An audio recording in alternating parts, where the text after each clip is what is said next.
പൊന്നു സോദര എന്തിനാ വേദന സഹിക്കണേ. പെട്ടെന്ന് കളിയാ ഓടിയോ എന്ത് വിളിച്ച? നിന്റെ സങ്കല്പത്തിലെ പെൺകുട്ടി എങ്ങനെയായിരിക്കണം?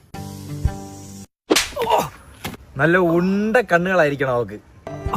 എനിക്ക് ഉണ്ട കണ്ണുള്ള പെൺകുട്ടികളെ ഇഷ്ടം. ചന്തി വരെ മുടി വേണം. എനിക്ക് അങ്ങനെ ഒരുപാട് മുടിയൊന്നും വേണ്ട. എനിക്കത് ഇവിടെ ഇങ്ങനെ കിടക്കണം, ഇങ്ങനെ ആടി ടിൻ ടിൻ ടിൻ ടിൻ. എന്റെ കൊച്ചു ഓടുമ്പോ സൗണ്ട് കേൾക്കണം. അത് അലറിക്കൊണ്ട് ഓടും. അത് പാദസര ഇട്ടോണ്ട് ഓടണം, അതിന്റെ സൗണ്ട്. എനിക്ക് വലിയ പിരികമുള്ള പെൺകുട്ടികളെ ഭയങ്കര ഇഷ്ടം.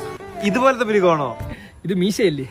ഈ ചിരിക്കുമ്പം മോണ കാണുന്ന പെൺകുട്ടികളുണ്ടല്ലോ, എനിക്ക് ഭയങ്കര ഇഷ്ടം. അതാ എനിക്ക് ചിരിക്കുമ്പോ നുണക്കുഴിയാണ് പെൺപിള്ളേർ ഭയങ്കര ഇഷ്ടം. എനിക്കത് ഇഷ്ടമല്ല കേട്ടോ. അത് മുഖം ചിരിക്കുമ്പോ കിണറണക്ക് കുഴിഞ്ഞു പോണം. എനിക്ക് വലിയ ചെവിയുള്ള പെൺപിള്ളേർ ഭയങ്കര ഇഷ്ടം. വൈസ് വേഴ്സ, എനിക്ക് ചെറിയ ചെവിയുള്ള പെൺകുട്ടികളെ ഭയങ്കര ഇഷ്ടം. ചിരിക്കുമ്പോ കൊമ്പലുള്ള പെൺപിള്ളേർ ഭയങ്കര ഇഷ്ടം. എനിക്ക് ചിരിക്കുമ്പോ പല്ല് കാണാത്ത പെൺകുട്ടികളെയാണ് ഏറ്റവും ഇഷ്ടം. ഇത്തിരി മുന്നേ മോണ കാണുന്ന പെൺകുട്ടിയാണ് ഇഷ്ടം എന്ന് പറഞ്ഞു.